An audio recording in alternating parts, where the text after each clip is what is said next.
Hello everyone, कैसे हैं आप। मैं हूं अरविंद आर्य और आनंद कोचिंग क्लासेस में आपका स्वागत है। आज हम कक्षा 10वीं का गणित प्रश्नावली 7.2 का उदाहरण नंबर 9 करेंगे, जिसमें दिया है बिंदु 5, -6 और -1, -4 को जोड़ने वाले रेखाखंड को y अक्ष किस अनुपात में विभाजित करती हैं। इस प्रतिच्छेद बिंदु के निर्देशांक भी ज्ञात कीजिए। तो अपने को यहाँ पर दो चीजें ज्ञात करना है। एक तो अपने को y अक्ष का जो बिंदु है या उसके निर्देशांक है वो ज्ञात करना है। दूसरा अपने को अनुपात मतलब m1 और m2 का मान ज्ञात करना है। तो यहाँ पर अनुपात दिया है ना। तो अनुपात मतलब अपने को m1 और m2 का मान ज्ञात करना है। तो उसको हम किस प्रकार से ज्ञात करेंगे उसको हम देखते हैं। पहले हम इसका चित्र बना लेते हैं कि ये जो बिंदु है ये किस चतुर्थांश में स्थित है, ये समझ लेते हैं। तो पहले हम डायग्राम बना लेते हैं। हमने यहाँ पर एक डायग्राम बना लिया है। अब इसमें अपने को जो निर्देशांक दिया है, अब ये कौन सा निर्देशांक है, ये कौन से चतुर्थांश में स्थित है। तो ये हमारा चौथे चतुर्थांश में स्थित है। और ये माइनस माइनस कौन से में आता है, तीसरे में आता है। तो ये हमारा ये पहला होता है, ये दूसरा, ये तीसरा और ये चौथा। अब माइनस माइनस आया तो ये चौथे चतुर्थांश में है। तो हम यहाँ लिख देते इसके निर्देशांक -1 और -4। और दूसरा हमारे पास में कितना है 5 और -6। तो पहला प्लस दूसरा माइनस किस में आता है, चौथे में आता है। तो इसके निर्देशांक हम यहाँ लिख लेते हैं 5 और -6। अब ये कह रहा है कि -5 -6 और -1, -4 को जोड़ने वाले रेखाखंड को y अक्ष किस अनुपात में विभाजित करती है। y अक्ष बोला है ना, तो ये देखो y अक्ष पर स्थित है। तो इस बिंदु पर किस अनुपात में विभाजित करता है। तो इसको हम यहाँ से यहाँ तक इसको हम जोड़ देते हैं, है ना। तो यहाँ पर ये विभाजित कर रहा है, तो विभाजित कर रहा है तो यहाँ पर इसको कोई बिंदु अपन क्या मान लेते हैं, P मान लेते हैं। और इसके निर्देशांक देखो ये कौन से अक्ष पर स्थित है, तो ये y अक्ष पर स्थित है। तो पहला क्या हो जाएगा 0 और दूसरा क्या हो जाएगा y। क्यों पहला क्यों 0 आ रहा, क्योंकि ये कौन से अक्ष पर स्थित है, y अक्ष पर स्थित है। इसलिए पहला क्या हो जाएगा 0 और दूसरा क्या हो जाएगा y, है ना। तो अपने को y का मान ज्ञात करना है और अपने को m1 और m2 का मान निकालना है। तो सबसे पहले हम लिख लेते हैं, दिया है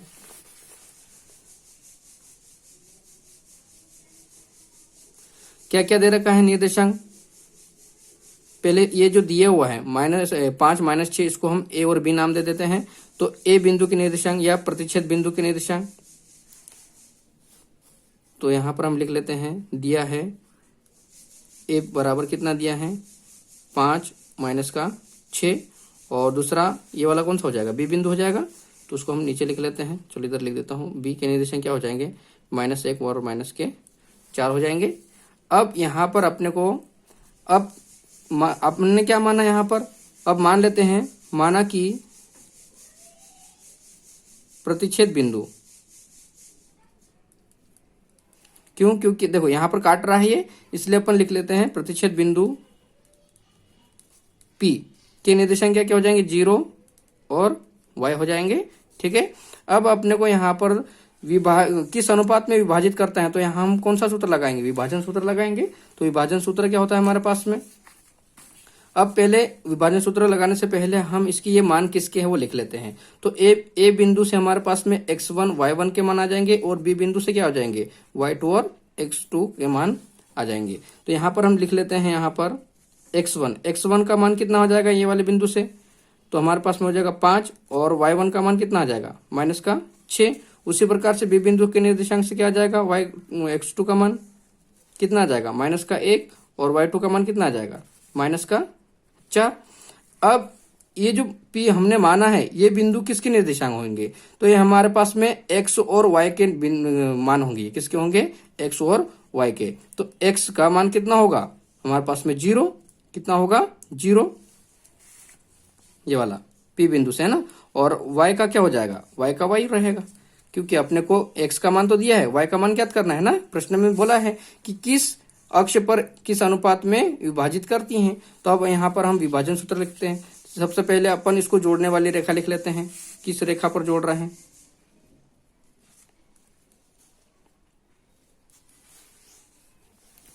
तो हमने यहाँ पर एक रेखाखंड बनाया है और ये दो निर्देशांक एक रेखाखंड को जोड़ता है और इसके जो बीच में कोई बिंदु पर प्रतिच्छेद करता है तो कोई बिंदु P है और इसके निर्देशांक 0 और क्या है y है, क्योंकि y अक्ष पर स्थित कहा है इसलिए x का 0 होगा और y का तो y रहेगा।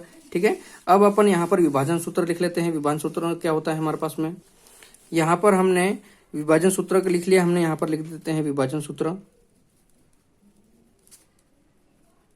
अब विभाजन सूत्र द्वारा हम m1 और m2 के मान ज्ञात करेंगे, क्योंकि अपने को किस अनुपात में विभाजित करता है वो पूछा है, तो पहले हम m1 और m2 के मान निकालेंगे। अब यहाँ पर देखो P बिंदु दिया है तो हमारे पास में x का मान दिया है, किसका मान दिया है, x का, तो x का मान दिया है तो हम ये वाला सूत्र लगाएंगे। अब ये वाला सूत्र लगाएंगे तभी हम हमारे पास में m1 और m2 का मान प्राप्त होगा। तो हम विभाजन सूत्र से हम m1 और m2 का मान निकालते हैं इसके सूत्र के द्वारा।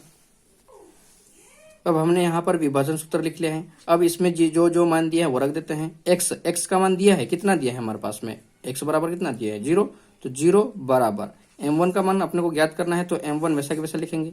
x2 का मान कितना है हमारे पास में -1, तो यहाँ लिखेंगे -1। फिर प्लस m2 का मान ज्ञात करना है। फिर x1 का मान कितना है हमारे पास में 5, तो लिखेंगे हम यहाँ पर गुणित कितना 5। फिर बटे में m1 और m2 का मान तो ज्ञात करना है तो वैसा के वैसा लिखेंगे उसको। अब हम इसको पहले गुणा कर लेते हैं तो 0 बराबर हो जाएगा हमारे पास में, इसका गुणा इसमें करेंगे तो -m1 प्लस इसका गुणा इसमें करेंगे तो 5 एकम 5 और साथ में क्या आ जाएगा m2 और बटे में क्या है m1 प्लस m2। अब इसका गुणा इसमें करना है तो 0 का गुणा इसमें करेंगे, इसके बटे में 1 मान के यहाँ पर हम त्रिक गुणा कर रहे हैं। अब इसका गुणा इसमें करेंगे ये तो 0 हो जाएगा, तो इसका गुणा इसमें किया तो ये तो 0 बराबर इसका 1 का गुणा इसमें करेंगे तो ये वही आ जाएगा m1 प्लस 5 m2। अब अपने को m1 और m2 का मान ज्ञात करना है तो 5 का क्या है, m1 का क्या करेंगे हम पक्षांतर करने पर क्या होता है, चिन्ह बदलता है, तो ये माइनस का m1 इधर आके क्या हो जाएगा प्लस का m1 बराबर हो जाएगा 5 m2। अब अपने को m1 और m2 निकालना है तो ये गुणे वाला कहाँ आएगा बटे में, तो m1 बटे m2 बराबर क्या हो जाएगा 5 और इसके बटे में 1 मान सकते हैं, है ना, क्योंकि किसी भी संख्या के बटे में 1 होता है।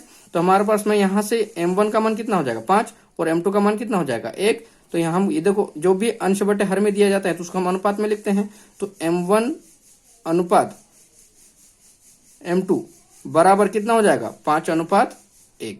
तो किस अनुपात में विभाजित करती हैं, 5:1 में विभाजित करती हैं। तो यहाँ से हमारे पास में m1 बराबर कितना आ जाएगा 5 और m2 बराबर कितना हो जाएगा 1।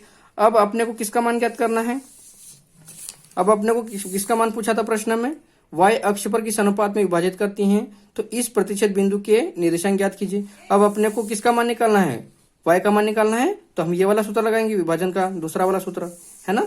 तो यहाँ पर हम देखते हैं आगे। अब हमने यहाँ पर दूसरा विभाजन सूत्र लिख लिया है, तो अपने को y का मान ज्ञात करना है, तो हम यहाँ पर m1 और m2 का मान ज्ञात कर लिया है ना, तो हम यहाँ पर मान रख देंगे।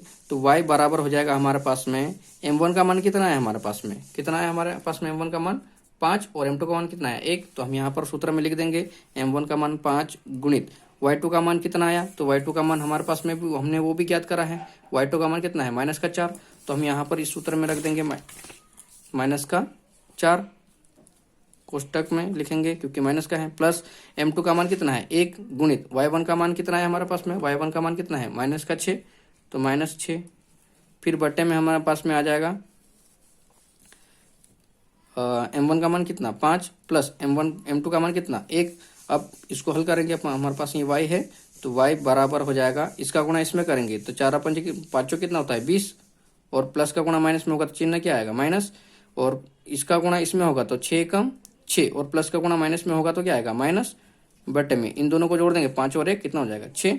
तो y बराबर हो जाएगा, माइनस माइनस जुड़ता है और चिन्ह क्या आता है माइनस, तो ये 20 और 6 कितना हो जाएगा 26 बटे कितना 6 और चिन्ह क्या आएगा माइनस। अब इसको हम 2 से काट देते हैं, 2 3 6 और 2 1 कम 2 और 2 3 6। तो y का मान कितना आ जाएगा हमारे पास -13/3। ये हमारे पास में किसका मान आ गया, y का मान आ गया। तो हमारे पास में प्रश्न में पूछा क्या था, किस अक्ष पर विभाजित होगा, तो हमारे पास में प्रतिच्छेद बिंदु के निर्देशांक लिख लेते हैं। अतः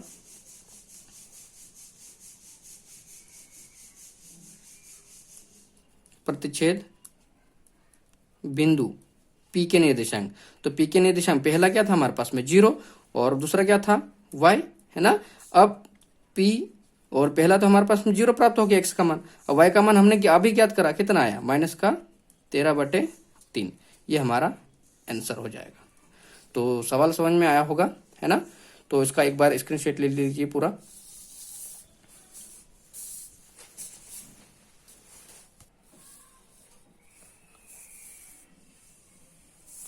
उसके बाद हमारे पास दूसरा है ये वाला, और तीसरा हमारे पास ये वाला। तो वीडियो को लाइक करें, सब्सक्राइब करें और अपने दोस्तों को शेयर करना ना भूलें। धन्यवाद।